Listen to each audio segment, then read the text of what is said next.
वात के दोष और उसके लक्षण, दूषित वात के लक्षण सबको बाय हार्ट है, जो कि मुझे नहीं है, तुम्हें बाय हार्ट है। तो क्या तुम वात व्याधि को दाखिल नहीं कर लोगे बॉयज? Yes ma'am. हमारे जो यूएसपीज हैं, पहले सिर्फ हम संधिवात, आमवात इसी पे थे, बट अभी जो सिनेरियो है, मतलब Covid is a boon, seriously बोलूं इनडायरेक्टली हम आयुर्वेद वाले के लिए। इट इज रॉन्ग टू से कि कोविड हमारे लिए ब्लेसिंग है आयुर्वेद वालों के लिए, बट प्रैक्टिकली हम ग्राउंड्स पे देख रहे हैं कि people are turning towards Ayurveda.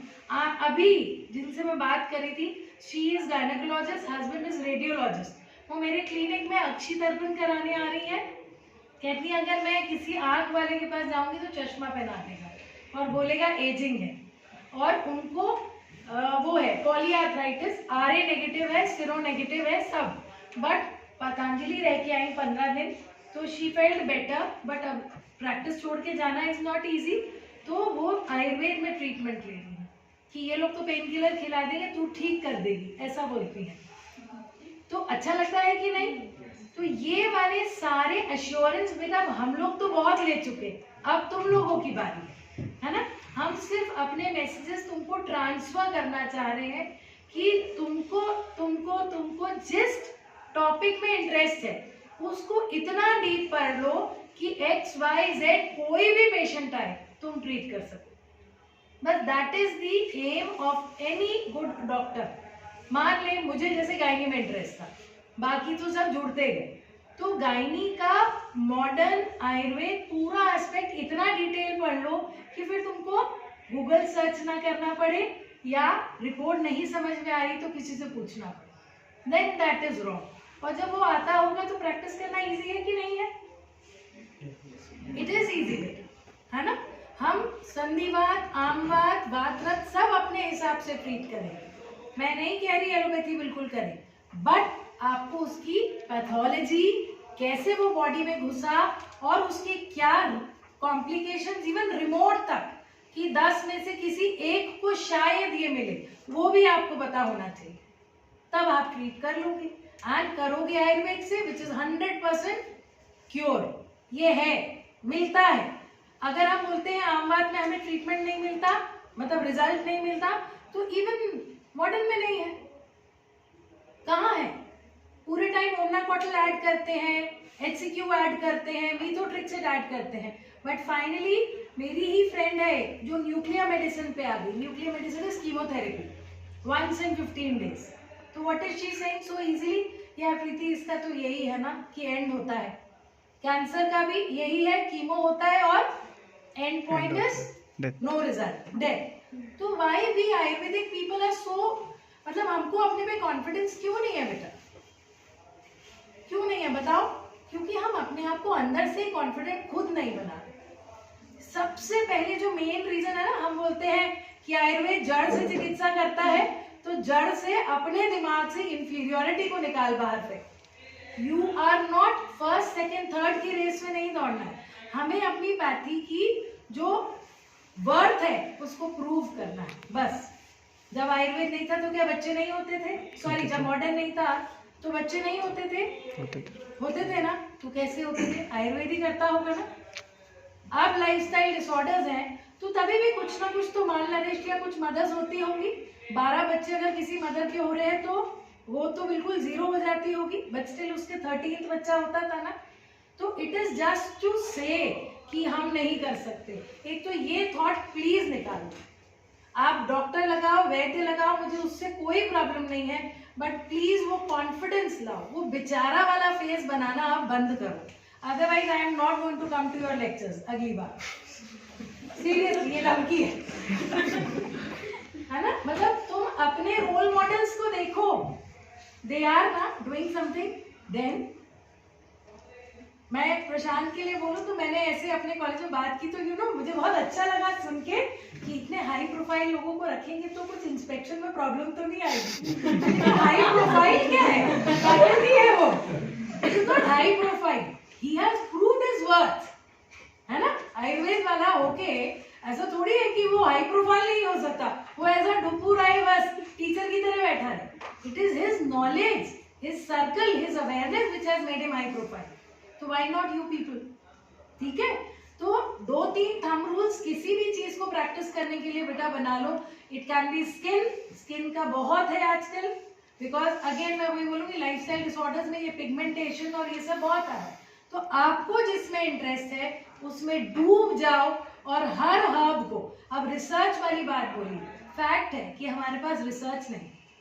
अभी क्लिनिक में लास्ट वीक मैं मेरे स्टूडेंट्स से बात करी थी कि nirgundi is called phytoprogesterone, chaste berry nut, हर एलोपैथी कंपनी ला रही है और मानोगे 32-35 रुपए की गोली आ रही है, जबकि निर्गुंडी घनवटी अपने को मुश्किल से 50 या 75 पैसे की पड़ती है.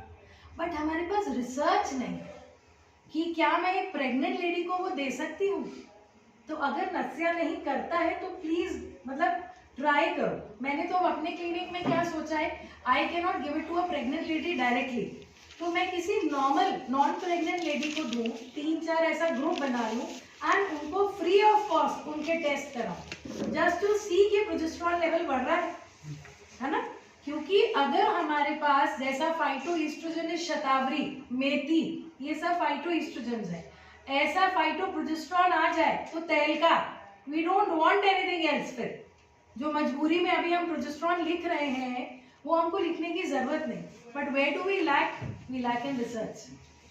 अब me being in a private college and towards the retirement age, मुझे कई बार लगता है कहाँ जाऊँ रिसर्च कराने.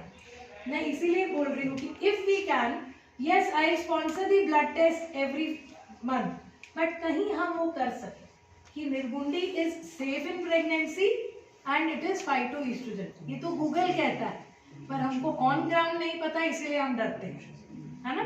तो इसीलिए मैं तुमको वही चीज बेटा, गायनी का मैं लास्ट 20 मिनट्स तुम गर्ल्स को बताऊंगी. बट हमको ऐसा हर ड्रग को लेके चलो कि मान लो बहुत सारे लोग किडनी पे काम करना चाह रहे होंगे, जिन्होंने अपने सर्कल में किडनी डिसऑर्डर्स देखे. वेरेनका सर बहुत अच्छा किडनी पे करते हैं. तो किडनी के लिए एक हिम्स हॉस्पिटल है, तुम लोगों को पता है? नहीं, आप लोग देखना HIMS हिम्स, वो होम्यो और ये सब मिक्स करके करता है. वो सिर्फ और सिर्फ किससे ट्रीट करते होंगे बताओ? Chronic renal disorders. Can you guess? Tub bath. Tub bath with punarnava and bala, only that. कितना इजी है. No internal medicine. पेशेंट्स दीवाने हैं उनकी एक ब्रांच है अपने यहाँ भोपाल में. तो इस तरीके से देखो उन्होंने उस पर काम किया होगा ना बेटा, कि हम ये कर रहे हैं तो, एंड उसमें भी तापात में पुनर्नवा दे रहे हैं, गर्म पानी है तो इट विल सीप इन लाइक अ स्टीम. स्वेदन है ना, तो मतलब उसको अवगाह स्वेद बोलो, है ना. तो पेशेंट को रिजल्ट है. अब कहाँ वो डायलिसिस, कितना मेंटल ट्रॉमा, फाइनेंशियल सब कुछ है. और ये इसके साथ अगर हम कुछ अपना ऐड कर दें तो 100% आपको रिजल्ट है. मैंने अभी डॉक्टर रंजीत से कल परसों ही इस केस के बारे में डिस्कस किया था. He has come to me, वो भोपाल के हैं. तो मेरे को वही लगा कि कितना हो रहा है दुनिया में उनके सामने. मैं तो अभी जस्ट चीटी हूँ बेटा, मुझे कुछ भी नहीं आता. अगर मैं प्योर आयुर्वेद वाले जो इतना अच्छा कर रहे हैं उनको देखूँ, स्किन पे लोग बहुत अच्छा कर रहे हैं, जॉइंट्स तो खैर अब आजकल सब जगह हो गया है. एंड गायनी में हमारे यहाँ भी एक सेमिनार हुआ था यूजेनिक्स पे कॉलेज में.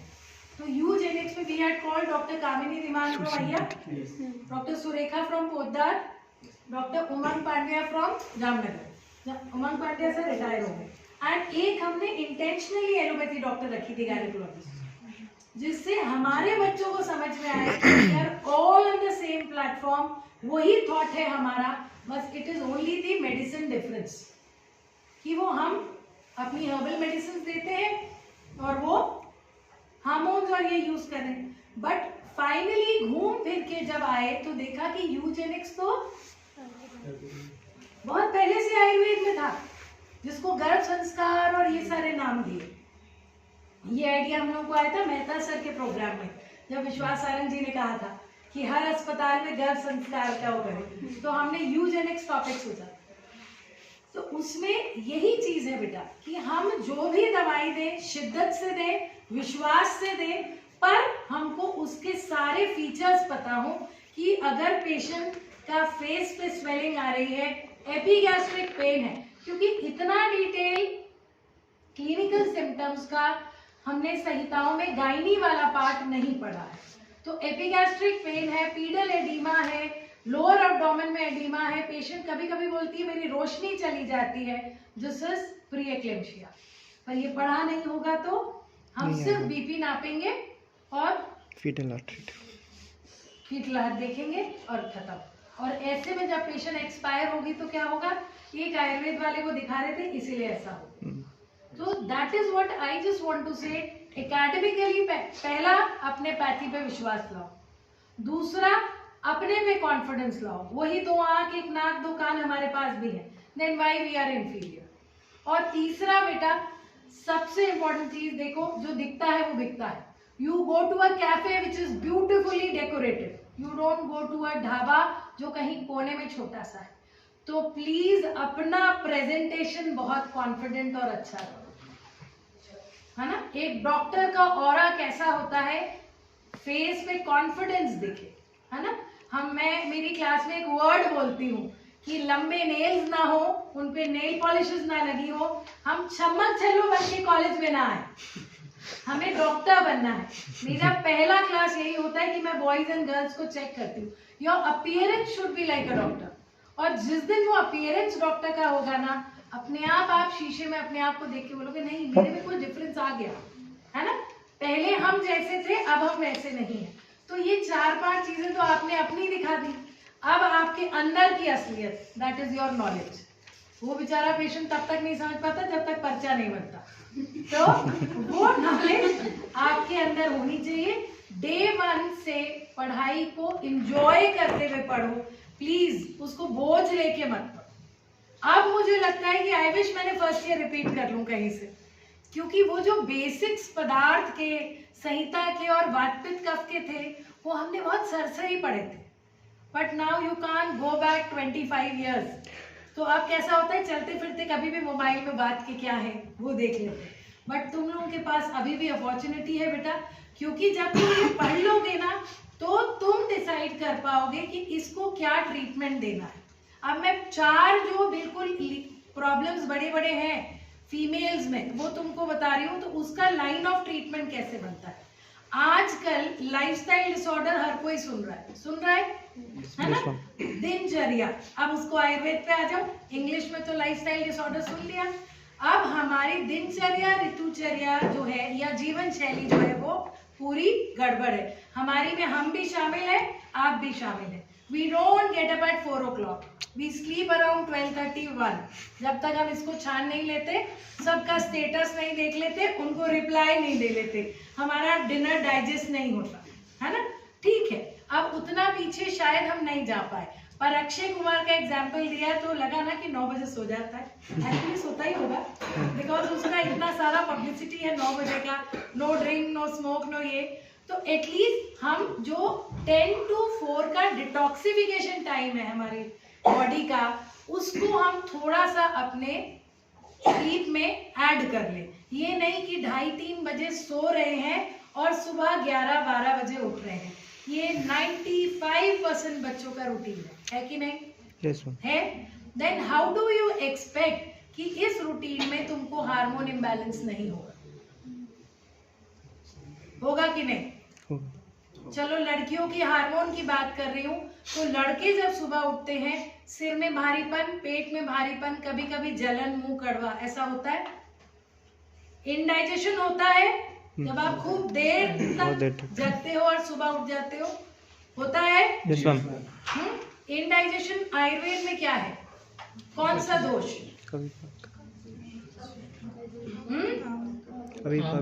हाँ, और वातपित्त कफ में से क्या? कफ। अब ये दोनों क्या करेंगे? आलस बढ़ाएंगे, कहीं ब्लॉकेज करेंगे, अवरोध होगा। किस में अवरोध होगा? गति कौन करता है? उसके साथ बाद में कौन ब्लॉक हो जाएगा? वात के साथ पीछे कौन आ रहा है? पित्त। हुआ ब्लॉक। पित्त इज कंसिडर्ड एज अग्नि। अग्नि का काम क्या है? ट्रांसफॉर्मेशन, पाचन। ट्रांसफॉर्मेशन बॉडी में कौन करता है? अब मॉडर्न पे आ जाओ, हार्मोन। हुआ इम्बैलेंस? ये एक दिन की स्टोरी नहीं होती। जब से तुम सब हॉस्टल में रहने आए हो, कर रहे हो ये? Yes ma'am. कर रहे हो ना? तो फिर इसीलिए हम में हार्मोन इम्बैलेंस नहीं है, तुम में है। क्लियर हुआ? बॉयज में भी होता है gynaecomastia, loss of hair and impotence. तो it is not only girls. वो क्यों पब्लिसिटी पीसीओडी और इनफर्टिलिटी की हो गई? बिकॉज गर्ल्स को बेबी को बर्थ देना होता है, they carry the baby inside. इसीलिए आईवीएफ सेंटर्स में मेन फैक्टर फीमेल आ गया। नहीं, even male factors are there बेटा। If you go into practice you will come to know. तो हम स्टेप 1 से चालू करते हैं तो हमें समझ में आता है। तो हमें बेस्ट एग्जाम्पल खुद बनना है। I don't say sleep at 9 o'clock. Practically it is not possible. बहुत सारे बच्चे किसी डॉक्टर के पास सीखने जा रहे होंगे, ओपीडी 9 साढ़े 9 बंद होता है, रूम तक आते आते 10:30। बट एटलीस्ट 11 to 4 वाला जो टाइम है उसमें एटलीस्ट 4 से 5 घंटे अपनी बॉडी को दीजिए। एंड डिनर जल्दी करने की आदत डालो। 11 बजे डिनर नहीं करो। तुम्हें मजाक लग रहा होगा, पीछे प्रवचन लग रहा होगा, पर ये फैक्ट है। I do my dinner before going to clinic 6:30 बजे, उसके बाद नहीं लेती। नहीं तो ये ओबेसिटी जो है ये मैलिग्नेंट ओबेसिटी में कन्वर्ट हो जाएगी। ये मैं चल ही नहीं कहूँ, है ना? मान गई तेरी बात। बार नहीं कर रहा है। तो हमने स्टेप 1 थोड़ा सा अपना चेंज किया। वाटर इनटेक कितना होना चाहिए? बुक्स कहती हैं, डाइट कहती है 1/10 of your body weight, which is not possible again। अगर 70 किलो वजन है तो 7 लीटर पानी नहीं पी सकती, बट एटलीस्ट 4.5-5 लीटर पानी पियो। पानी पीने से क्या होगा? यूरिन आप बार बार जाओगे और वो एक्सेसिव टॉक्सिन्स जो हमने खाना खाया बेटा वो बहुत प्योर नहीं है, और उसपे हम जंक हम सब एंजॉय करने लगे आजकल। हम में बच्चे नहीं है, हम भी शामिल हैं, वो रिलीज होते हैं। एंड देन थोड़ा सा योग which is anulom vilom. Infertility के लिए 2 आसन बेस्ट बोले गए, तितली आसन एंड कपालभाति। तितली आसन से क्या होता है? अपने पेल्विक वेलाइटस का सर्कुलेशन इंप्रूव होता है। जितना सर्कुलेशन इंप्रूव होगा ओवेरियन रिजर्व इंप्रूव होगा।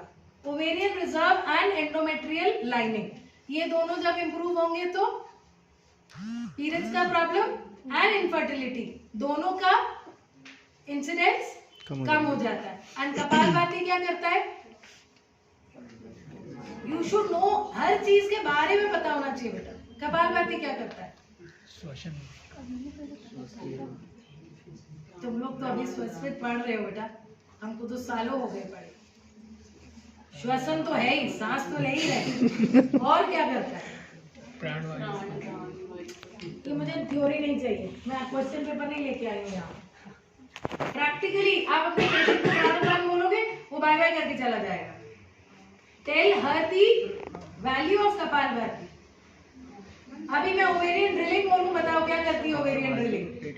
लैप्रोस्कोपिक सर्जरी में ओवेरियन ड्रिलिंग किया जाता है। जो सिस्ट होते हैं उन्हें ड्रिल कर देते हैं। आप कपालभाति क्या करता है बताओ? हम डाइजेशन इंप्रूव करता है बेसिकली। चल ठीक है। और इतना एब्डोमिनल प्रेशर में वेरिएशन लाता है बेटा कि आपकी ओवरी स्टिमुलेट होती हैं, समझे? नहीं, तुम लोग यही बस मात खाते हो बेटा। पढ़ो, बेस लाइन इस पढ़ाई। हमें वही सिर्फ मैं यहाँ पढ़ा के चली जाऊँ ना, फ्यूचर ऑफ गायनी नहीं। तुम लोग को लिख लोगे या स्क्रीनशॉट ले लोगे? अब तो लिखने की भी जहमत नहीं है, फोटोज ले लेते हैं, है ना? और फिर वो फोटोज गैलरी में से डिलीट हो जाती हैं जब वो साइन आता है अलार्म वाला की और बैटरी, है ना? उसको पढ़ा ही नहीं, अटेंड किया नस्या, लेक्चर सुना, पर पढ़ा ही नहीं। लिखोगे तो याद होगा। Read each and everything, that is what I am saying. I am not saying सारे आसन लर्न करो। आपको जो डोमेन आपका है उसको इन एंड आउट पढ़ो। तो कैसे हम स्पेशलाइज क्लिनिशियंस नहीं बनेंगे मुझे नहीं समझ में आता, हम सब बनेंगे। अब इनफर्टिलिटी में अभी रिसेंटली एक पेशेंट आई थी विद 5 अबॉर्शंस। उसका था anti nuclear antibody, auto immune चीज है, ये फैक्टर है। आप लोगों को कुछ को तो आता होगा जो फाइनल ईयर के होंगे। ANA वो उसका पॉजिटिव था, she was positive for ANA। Anti nuclear antibody एक ऑटो इम्यून डिसऑर्डर। अब ऑटो इम्यून का मीनिंग कितनों को पता है? संधि विच्छेद करो। ऑटो हम immune, immune system, immunity, disorder अपनी खुद की इम्यूनिटी का अब डिसऑर्डर। इसको आयुर्वेद में लेके चलो। क्या है ये? इम्यूनिटी को आयुर्वेद में किससे माना है? ओज। आ गया ट्रीटमेंट करना। खुद का ओज जब हमारा कम है या इम्बैलेंस है? What is auto immune disorder? Immunity कम होना या इम्बैलेंस होना? इम्बैलेंस। इम्बैलेंस है। ये गलती कभी मत करना कि किसी को ऑटो इम्यून डिसऑर्डर है तो आप इम्यूनिटी बढ़ा दो, वो डिजीज बढ़ा दे। बढ़ जाएगी। समझे? उसको बैलेंस करो। जैसे ही आप बैलेंस करते हो आपका ओज जो कभी कम कभी ज्यादा हो रहा है वो बैलेंस होगा। लेकिन इसके साथ अग्नि अगेन हार्मोन्स काम करते हैं। मैंने कुछ भी नहीं किया था बेटा, but I got the result. और मुझे खुद कई बार लगता है कि सिर्फ इस ट्रांसलेशन में हम कितना अच्छा काम कर जाते हैं। ओज को कैसे बैलेंस करेंगे? ओज की चिकित्सा क्या है? कफ की चिकित्सा। बताओ। आई am not taking your exam, please interactive session रखो। ओज को कैसे अच्छा करते हैं? धातुओं का पोषण और रसायन सेवन। रसायन। सबसे पहले डिटॉक्सिफिकेशन, उसकी क्लिनजिंग करेंगे। नहीं पेशेंट अफोर्डिंग है, पंचकर्म के लिए नहीं आ पा रहा तो कैसे करेंगे?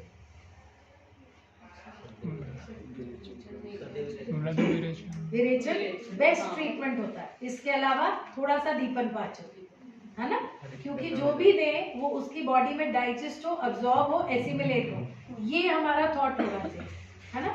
आपके पेशेंट को डायरिया है, आप सोचो नहीं इसको आज ही ताकत दे दो, तो आप उसको पिंड, खजूर और ये सब खिलाओगे, ड्राई फ्रूट, तो ताकत आएगी कि पहले उसका डाइजेशन ठीक करोगे। डाइजेशन। तो आपका पेशेंट अगर बोलता है कि नहीं मैं 6, 8, 10 हजार नहीं खर्च कर सकता, तो आप सिंपल होम रेमेडी उसको देंगे कि आप उसको एक विरेचन देंगे। बट विरेचन से पहले उसकी अग्नि अच्छी करो, नहीं तो वीक हो जाएगा। ठीक है। एंड देन आप उसको, जब आपको लगा यस अब मैंने इसकी क्लीनिंग कर दी, क्लींजिंग हो गई, अब आप आ जाओ उसके चिकित्सा पे जो आपके दिमाग में चल रहा है। ऑटो इम्यून डिसऑर्डर, तो आपने एक रसायन चिकित्सा दी। अब गायनी में बेस्ट रसायन क्या है? ये बुक कहती है, प्रैक्टिकल क्या कहते हैं? ये मैंने शायद अपने एक और लेक्चर में पहले कहा है। शतावरी क्या है मैंने अभी बोला? फाइटोएस्ट्रोजन। तो do you want estrogen throughout the cycle for 30 days? No. It is only for 14 days, है ना। अब नेक्स्ट 14 डेज क्या करेंगे? निर्गुंडी, इसकी साइकिल बनाते हैं, है ना। इसको हम इसी पैटर्न में यूज करते हैं। फर्स्ट 14 डेज हमने ईस्ट्रोजन वाला रसायन यूज किया। इसीलिए मैंने कहा कि आपको मॉडर्न पढ़ना पड़ेगा, क्योंकि गायनी का आयुर्वेद में है। मेरे ख्याल से मुझे तो बेस्ट प्रेमवती तिवारी लगी थी अभी तक की अपने मैडम की बुक। गायनी का आयुर्वेद में है, बट अब आपके पास फॉलिकुलर स्टडी रखी है, रिपोर्ट्स रखी है। फॉलिकुलर स्टडी कह रही है उसका एग बन ही नहीं रहा, एंडोमेट्रियल लाइनिंग 2 mm है, जो हमें मिनिमम 8 to 9 चाहिए फॉर कंसेप्शन। तो हमको उसको बढ़ाना है। कौन बढ़ाएगा? ईस्ट्रोजन। वो हमारे पास शतावरी है, शतावरी के साथ मेथी है, मेथी के साथ दालचीनी है, दालचीनी के साथ लहसुन है। मैं तुम्हें ये सब इंग्रेडिएंट सिंगल सिंगल बता रही हूँ। अब उसको आप बना कॉम्बिनेशन, है ना। फिर हम इधर आ गए, ये हो गई थी। अब नेक्स्ट में हमारे पास जीवनीय गण है, देन निर्गुंडी।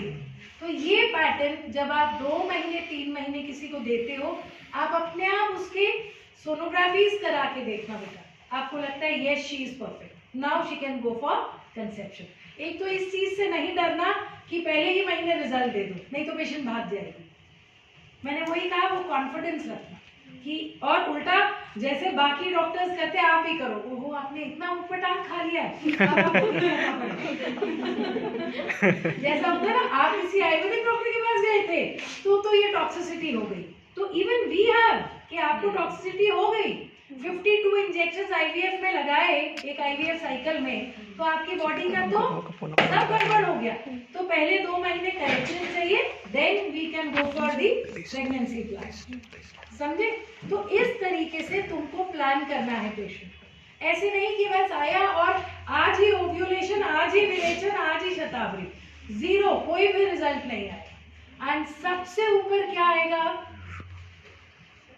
अगर पेशेंट अफोर्डिंग है तो शिरोधारा या नस। मेंटल स्टेबिलिटी सबसे जरूरी है। सब कुछ अच्छा होते हुए भी कई बार हम मन से इतने स्ट्रेस्ड आउट होते हैं कि we don't get the result. आपको सब आता है, लेकिन आपके पास वाली सीट पे बस में जो बैठा है वो इतने सारे श्लोक बोल रहा है कि आपको घबराहट होने लगी, मैंने इतना याद नहीं किया। एग्जाम के रूम हॉल तक जाते जाते बैटरी ऑफ हो जाती है, ऐसा लगता है ना। अच्छा फ्रेंड होगा तो आप बोलोगे यार तू हट, तंग कर रहा है, डिस्टर्ब कर रहा है। बट अगर वो नहीं है अच्छा और राइवल है, मतलब आपका दुश्मन है, तो क्या होगा, चिल्ला चिल्लाएगा। एंड जो आ रहा है वो भी गलत कर देगा। सिमिलरली जो लेडी 3 आईवीएफ फेल के बाद आई है, उसका मेंटल स्टेटस क्या होगा कि I am a hopeless case, है ना।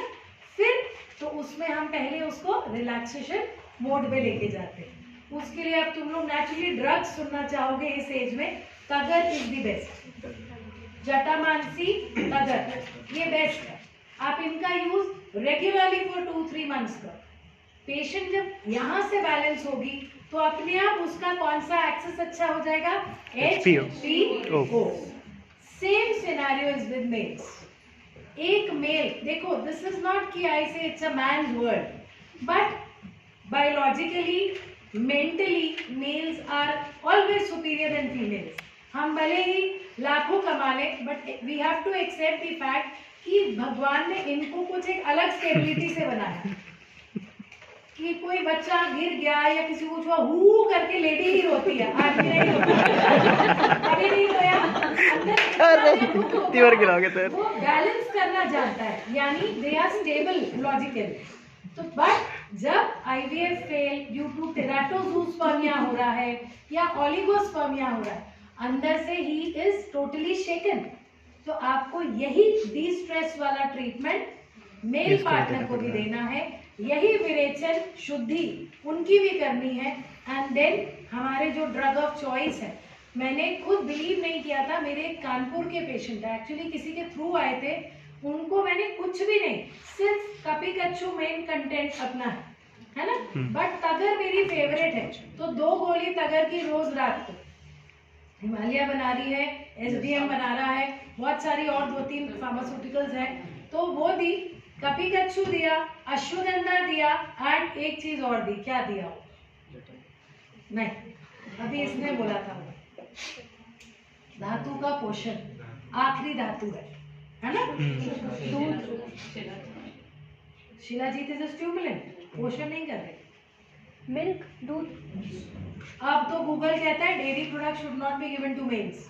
अगर हम इस गूगल बाबा को अपना बेस्ट टीचर मानते हैं, तो ये कहता है dairy product should not be given, क्योंकि तुम हमें तो टीचर मानते नहीं है। जाना है वही तो पढ़ाते हैं जो बुक में है।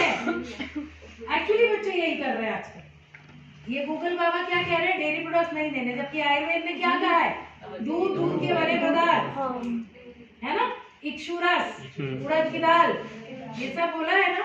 तो फिर अब क्या करें, नहीं दे, गूगल तो यही मना कर रहा है, हम नहीं मानते। अभी यहाँ रूम के बाहर जाके देखो, सबसे ज्यादा गूगल सर्च करेगी, बताओ। इसमें भी दीपन पाचन करके धातु पोषण क्यों करेंगे बेटा, क्योंकि आखिरी धातु शुक्र है। पहली धातु गड़बड़ हुई तो सब गड़बड़, है ना। अब रस धातु को अच्छा कौन करता है? लंघन सर पोषण। चलो लंघन करा लिया बेचारे को, जो आया आईवीएफ करा करके। उसके बाद क्या करेंगे? उसके बाद दीपन पाचन। हाँ, दीपन पाचन हो गया। मैं तुम्हारे मुंह से निकालना चाह रही हूँ, it's a very common thing. खाना तो कुछ खाएगा। रस धातु को सबसे अच्छा कौन करता है?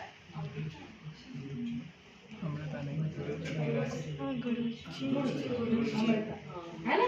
बस ऐसा अपने आप एंड तक पहुंच जाओगे। Make your own prescription, don't copy anybody's prescription. कैसे शुक्र धातु अच्छी नहीं होगी देखिए। He was 7 years of marriage, azoospermic, grade 3 varicocele। अब उसका वेरिकोसील ठीक कराना था, क्योंकि वेरिकोसील से क्या होता है बताओ? वेरिकोसील से क्या होता है? पानी भर गया। What is varicocele? चलो पहले ये समझे कि आता है कि नहीं। नहीं आता तो फ्रैंकली बोलो बच्चे। नहीं आता। नहीं आता। वेरिकोसील मतलब पानी भर जाना। और पीछे जाते हो, आप जब अपना ब्लड निकालते हो, ये निकलवाते हो, तो यहाँ पे कुछ रस्सी जैसा बांध लेते हो, पौने को क्यों बांधते हो? प्रेशर डेवलप, एंड वो नसें फूल जाती है। उस टेढ़ी मेढ़ी फूली हुई नस को वेरिकोज वेन कहते हैं। Tortuous engorged vessels are called varicose veins. ठीक है, बट दिस इज टेम्पररी। हमने कुछ सेकंड के लिए बांधा और ब्लड निकाल दिया। ऐसी परमानेंट स्थिति बने किसी की तो क्या होगा? उस एरिया में वार्मथ बढ़ेगी या ठंडक बढ़ेगी? ठंडक बढ़ेगी। क्यों? तेरे हिसाब से क्यों बढ़ेगी? सरफेस पीछे किसी ने गर्मी बोला, क्यों ठंडक बढ़ेगी बेटा? तुम जब ब्लड सर्कुलेशन नहीं होता तो ऐसे ऐसे करती हो, क्यों? सर्कुलेशन इंप्रूव हुआ तो क्या आया? ब्लड। तो क्या हुआ? वार्म आया।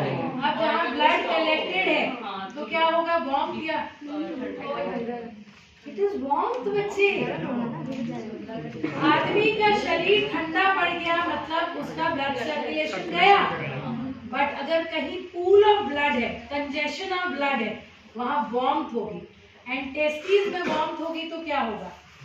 स्पॉन्टेनियस नहीं हो पाएगा। तो उसको ग्रेड 3 वेरिकोसील था। अब क्या करें इसके लिए? सर्जरी नहीं कराऊंगा। क्या करें? कानपुर के पास किसी गांव में था, नहीं हुआ रक्तमोक्षण। आयुर्वेद में ब्लड थिनर क्या है? जो लहसुन, गुड़ और मंजिष्ठा। गुड़ ब्लड थिनर नहीं है, बट उसका फ्लो इम्प्रूव कर। खदीर नहीं दिया था, सिर्फ यही दो दिए। एंड कौन सा आसन? शीर्षासन। वो आयोजित नहीं, वो नहीं कर पा रहा था। एज वो 36। तो उसको दीवार के साथ पाँव ऊपर करके ऐसा 20 मिनट सुबह 20 मिनट शाम लेटो। एंड टाइट लंगोट जैसा सपोर्ट पहना। उसका काउंट बिलीव मी 38 मिलियन आया। एंड भोपाल में IUI किया। फिर मैंने बोला आपको भोपाल आ जा, अब यहाँ IUI करेंगे। Why did I do IUI बेटा? क्योंकि बिल्कुल गांव के कानपुर के पास के पेशेंट्स थे, उनको वो समझ नहीं आ रहा था कि 3 महीने भोपाल रहे, फॉलिकुलर स्टडी कराए। In that case you need to take help of modernization. IUI किया, कंसीव, गो। तो दिस इज हाउ मैं कह रही हूँ, कई बार हमारे सिंगल हर्ब काम करते हैं। फ्लो इम्प्रूव हुआ, स्पर्मेटोजेनेसिस इम्प्रूव हुआ, एंड उसको खुद का बच्चा चाहिए था। That was the biggest issue, इसीलिए इतना स्टोरी किया। नहीं तो डोनर स्पर्म्स भी ले सकते थे, but he wanted his own child. तो इस तरीके से ट्रीट करना है ऐसा। अब इसमें किस किस चीज की हेल्प आई? योग आया कि नहीं आया? लाइफस्टाइल आया, है ना? कॉन्स्टिपेशन ना हो, है ना? क्योंकि स्ट्रेन करेगा तो वो पैम्पेरिफॉर्म प्लेक्सस है टेस्टिस में, तो वो प्लेक्सस और एंगॉर्ज्ड हो जाएगा। तो इसलिए कॉन्स्टिपेशन ना हो, बात अनुलोमन रहे। अच्छा, अनुलोमन से क्या फायदा होगा? इजैकुलेशन इज अगेन अनुलोमन, है ना? आपने ये तो पढ़ा है बेटा कि अपान वायु के कर्म क्या। तो अब बेस्ट अनुलोमन कौन है? क्लियर हो गया सबको? इस तरीके से काम करना है। मैंने अभी खुशीलाल में हो गए मेरे ख्याल से 6.5 महीने हो रहा है, अपने को एक मर्म में वर्कशॉप अटेंड की थी। उसमें वो डॉक्टर जो आए थे ग्वालियर के, उन्होंने ये बोला कि इफ यू स्टिमुलेट विटअप मर्म आपको और बेटर रिजल्ट्स मिलते हैं। व्हाई? बिकॉज विटअप मर्म में पीछे क्या है, कौन सा स्ट्रक्चर है क्या? Femoral vessels. आपने जैसे ही उसको स्टिमुलेट किया, आपका circulation towards the genitals improve हुआ, जहाँ पे स्टैसिस हो रहा था, वेरिकोसील हो रहा था, वो भी इम्प्रूव हुआ। सेम ऐसे मैं विजन पे डिफरेंस देख रही हूँ। यहाँ कौन सा मर्म है? यहाँ कौन सा है? यहाँ पे और यहाँ ये सबको याद है ना, बिंदी याद करते थे सब हम लोग कॉलेज में। तो इनको अगर तुम बिल्कुल स्टिमुलेट करते हो, मसाज करो घी के साथ, कौन सा घी? गौघृत या जीवनदायी घृत, तो आपका विजन इंप्रूव होता है। अक्षय तर्पण के पैसे मत लो, वो महंगा है, ये तो कर सकते हो। तो this is how you have to use your knowledge together. अगर हम कैस्टर ऑयल को नाभि पे मसाज करें, ओवेरियन फोसा पे मसाज करें एंड विटअप मर्म पे करें, तो आपको ओव्यूलेशन बेटर मिलता है। फिर से बोलो, नाभि पे, नाभि पूरन कर दो कैस्टर ऑयल से। कैस्टर ऑयल क्या है? ओवेरियन फोसा कहाँ है? एनाटॉमी नहीं पढ़े, मेरा सब्जेक्ट है यार। इलियक फोसा सबको पता है, उसके अंदर होता है ओवेरियन फोसा। तो यानी इलियक फोसा के एरिया में अगर आप मसाज करो कैस्टर ऑयल से एंड विटअप मर्म पे करो, तो you get a better result. Follicular study आपको बेटर मिलती है। तो कितनी सारी चीजें मिल गई ना एक साथ। बस अपनी एरिया ऑफ इंटरेस्ट को ढूंढना जरूरी है, उसको पहचानो और हर एस्पेक्ट से उसको ठीक करोगे। आहार विहार, अगर पंचकर खोल सकते हो तो पंचकर, then single herb and patent drugs, क्योंकि हम बहुत सारे हर्ब्स को एक साथ मिला के इतना बड़ा पुड़िया तो नहीं खिला सकते किसी को, तो हमको उसमें पेटेंट मेडिसिन का सहारा लेना पड़ता है कि इसमें ये है, चलो हम ये देते। तो आप जब इन सबको कंपाइल करते हो तो there is no question of failure. Clear है? अब तुम में से किसी को कुछ पूछना है? तुम्हारा हॉस्टल कितने बजे बंद होने वाला है? मैं तो बोलती रहूँ, क्लिनिक का हर पेशेंट डिस्कस कर लूंगी, है ना? तुम लोगों को कुछ पूछना है? बोलो। Good question. मेरी एक पेशेंट की आज ही ट्यूब ओपन हुई है, उसको हाइड्रोसैल्पिंग्स इज व्हाट। पहले उस डिजीज को समझो। हाइड्रो मींस वाटर, सैल्पिंग्स मींस, तो क्या पानी भरा है या इन्फेक्शन है? इन्फेक्शन। पानी नहीं भरा। इन्फ्लेमेशन का साइन है एडिमा। एडिमा में भी क्या होता है? टिश्यू फ्लूइड कलेक्ट होता है। Hydrosalpinx is an infective condition of tube. अब इन्फेक्शन को आपको एंटीबायोटिक देके ठीक करना है या कैसे करना है, पहले ये बताओ। दिमाग में क्या है? आयुर्वेद से ही करेंगे, प्लाजेंट्रिक्स का इंजेक्शन लगाएंगे। प्लाजेंट्रिक्स इंजेक्शन होता है जो प्लाजेंटा होती है ना, अपरा, उसका एक्सट्रैक्ट लिया जाता है and it has anti inflammatory nature.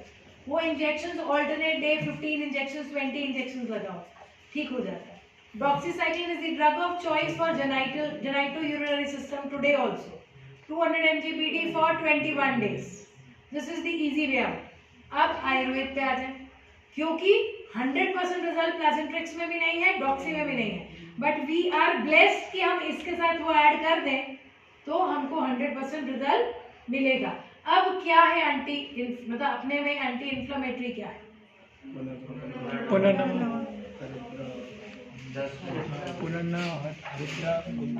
Triphala बहुत अच्छा है। और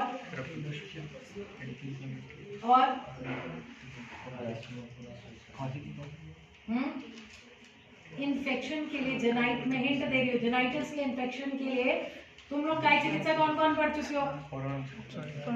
हाँ, पढ़ रहे हो? त्रिभंग पढ़ा है कहीं? बहुत अच्छा काम कर रहे हो। त्रिभंग दो, बहुत ही अच्छा काम कर रहे हो, है ना? तो त्रिभंग के साथ यू कैन ऑलवेज गिव, अगर फीमेल हाइड्रोसैल्पिंग्स है ना, त्रिफला क्वाथ से योनि ना बनी। उसके बाद हरिद्रा का धूपन, समझ रहे हो? इस तरीके से काम करो, मतलब तुमको हर तरफ से उसको पकड़ लेना है कि वो बचे ही नहीं। इस तरीके से जब आप करते हो तो रिजल्ट्स आते हैं, 100% रिजल्ट है बेटा। एंड टेल दी पेशेंट कि 2 साइकिल ट्रीटमेंट करेंगे, तीसरे में तुम्हारा टेस्ट करेंगे। मेरे को तो सेप्ट्रिलिन टैबलेट के रिजल्ट बहुत अच्छे मिले। एंटी इन्फेक्टिव है हिमालय की, 2 TDS दे दो, बहुत अच्छे रिजल्ट है, क्योंकि वो एंटी इन्फेक्टिव है। कोई ना कोई एंड हाइड्रोस्टाल्पिंग्स कई बार टीबी की वजह से होता है, जेनाइटल टीबी सबसे कॉमन रीजन है, जेनाइटल टीबी या रिपीटेड अबॉर्शंस।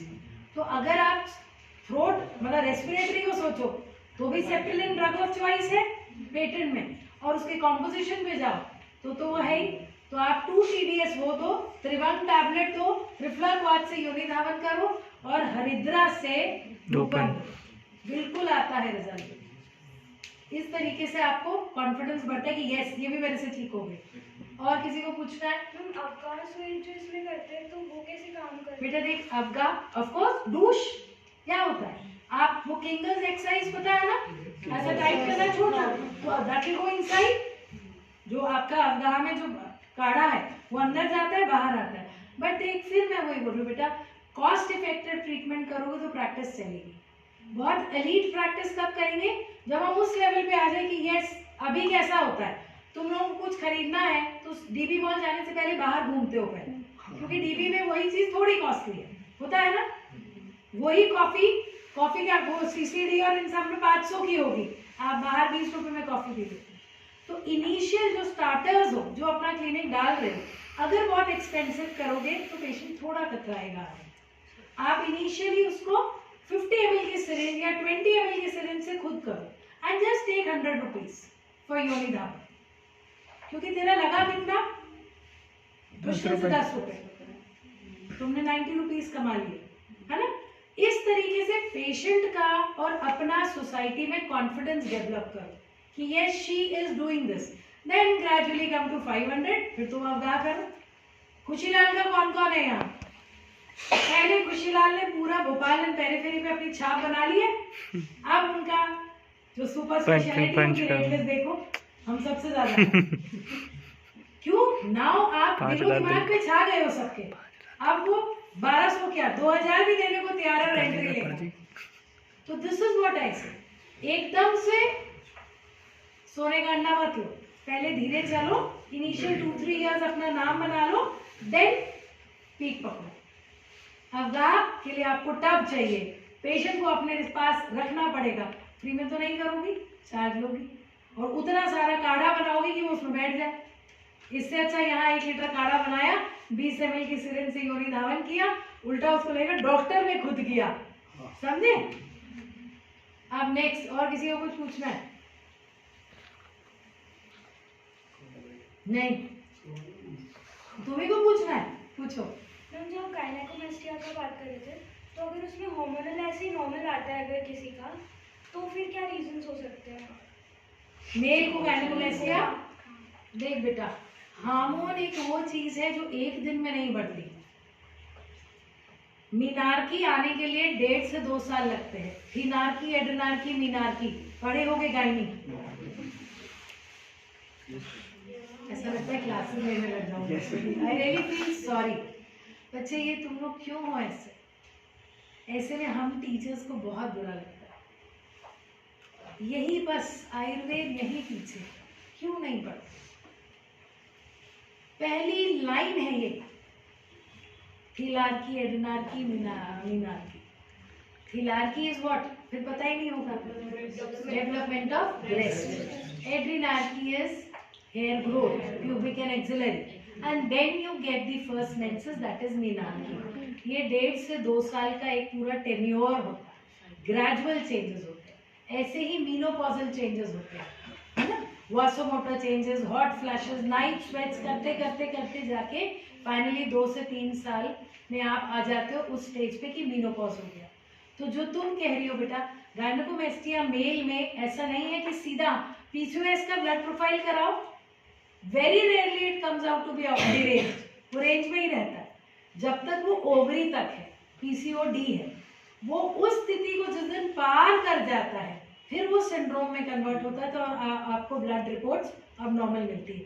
मेल्स में ऐसा कोई हमारे पास सिम्टम नहीं है कि पीरियड नहीं आ रहा, ये तो सबसे बड़ी चीज दिख रही ना, या फेशियल हेयर आ गया। मेल्स में इट इज जस्ट कैसी वाली ओबेसिटी, फीमेल्स की ओबेसिटी कैसी होती है, पाइल्स में होती सेंट्रल है। तो होती है, बट अदरवाइज इज इट मतलब बॉडी शेप कैसा होता है? हाँ, बहुत सारे लोगों को देखना, बाहर निकलोगे तो बॉयज का एक स्ट्रक्चर कुछ अलग, बॉयज आर रेक्टेंगुलर शेप, पूरा ऊपर से नीचे इवन, बट अगर उनका वेस्ट एरिया हैवी हो रहा है ना, तो दैट इज फेमिनाइन ओबेसिटी। फिर जब वो उस स्टेज तक पहुंच जाए, ब्लड टेस्ट कराओ, आएगा।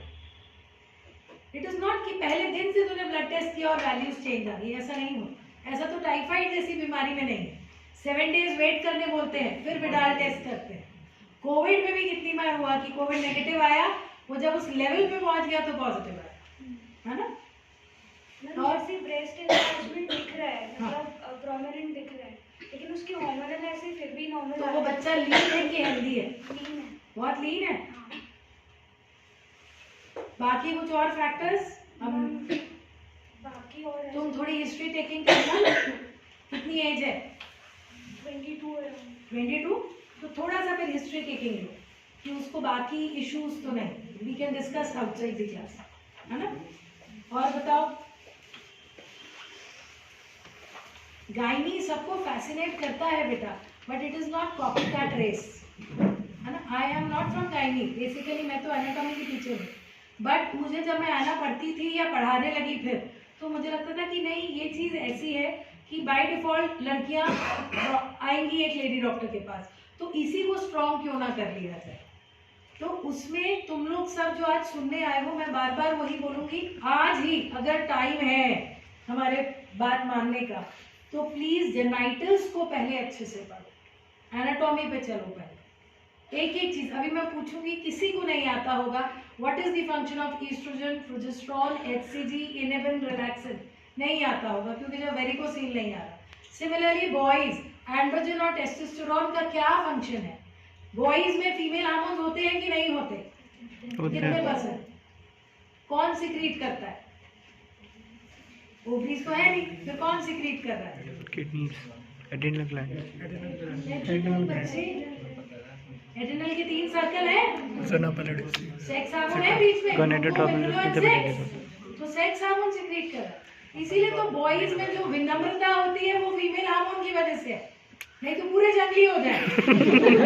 और गर्ल्स में जो थोड़ी बहुत हेयर ग्रोथ है वो 5% मेल हार्मोन की वजह से है ना। बट हो क्या रहा है, गर्ल्स के वो 5% अभी 50 हो गए, इसलिए गर्ल्स उदंड हो गई और उनमें पीसीओडी आ गई। सीरियसली फैक्ट है कि नहीं? ये शोल्डर टू शोल्डर की जो हमारी रेस है ना, इसने सब खराब कर दिया।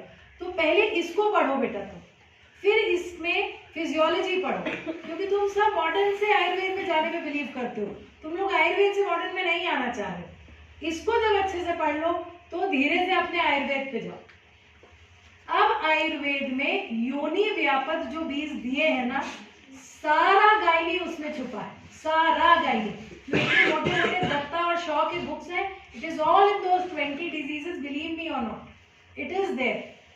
तो जब तुम ये पढ़ लोगे और उनके दोष कि यहाँ कौन सा दोष है, कहाँ है, जेनाइटल्स में सबसे ज्यादा क्या है, वात पित्त कफ, है ना, और उसको कौन हेल्प कर रहा है अच्छे से काम करने में।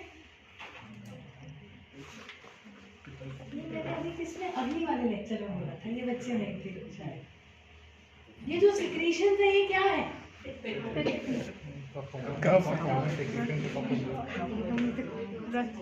है ना, उसका नेचर चेंज कर, it is thick, sometimes it is watery, है ना, sometimes it is acidic, sometimes it is alkali, ये पित्त करता है। प्रिस्क्रिप्शन पे बिल्कुल इस चीज को लागू करना, पहली दवाई क्या, दूसरी क्या और फाइनल क्या, तुम्हारा अपने आप विजन क्लियर हो जाएगा। मेरा तो बहुत मन है कि मैं 2-2 करके बच्चों को अपने पास बुलाऊं और पढ़ाऊं, बट प्रैक्टिकली ये पॉसिबल नहीं है। तो तुम इसको ऐसा पढ़ना, आज ही फीमेल जेनाइटिस पढ़ना, लेकिन मेल भी पढ़ना, क्योंकि तुमको उसका काउंटर पार्ट पढ़ना बहुत जरूरी है। फिर उसके बाद आप कौन सा दोष जब गड़बड़ होगा तो वमन करते हैं पीसीओडी में, रट लिया सबने, क्यों करते हैं ये तो पढ़ो।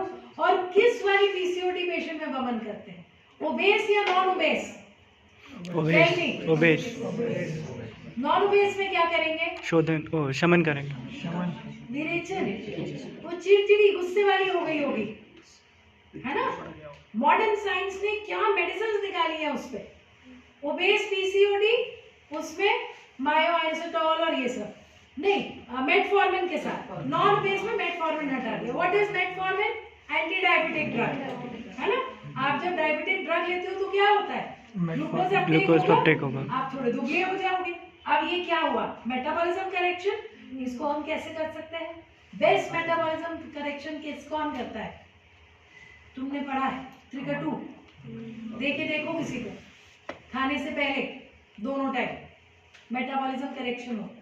गर्म पानी, दालचीनी का पानी, ये सब मेटाबॉलिज्म इंक्रीज करते हैं। अब कपालभाति, कपालभाति करते हो पसीना आता है माथे पे, इट इज मेटाबॉलिज्म करेक्शन। तो दिस इज हाउ आपके पर्चे पे दवाइयाँ एंड ट्रीटमेंट बनता है। फिर आप करेक्शन पे आ जाते हो अपने आप। तो इसको ऐसे करके पढ़ो। नेक्स्ट लेक्चर जब ही सर बोलेंगे तब मैं तुमको ट्रीटमेंट्स बताऊंगी, बिकॉज तुम लोग रट के प्रिस्क्रिप्शन लिखने में बिलीव कर रहे हो, विच इज रॉन्ग। आज सिर्फ ऑर्गन पढ़ो और ऑर्गन की फंक्शनिंग, फिर उसी को 2-3 दिन अलग अलग बुक्स से पढ़ो। हर राइटर ने अलग बोला है। जब उसकी पैथोलॉजी समझनी है तो उससे पहले स्ट्रक्चर पढ़ लो, फिर पैथोलॉजी समझो। whenever they'll call me, I'll come back again to teach you कि फिर आगे कैसे पढ़ना।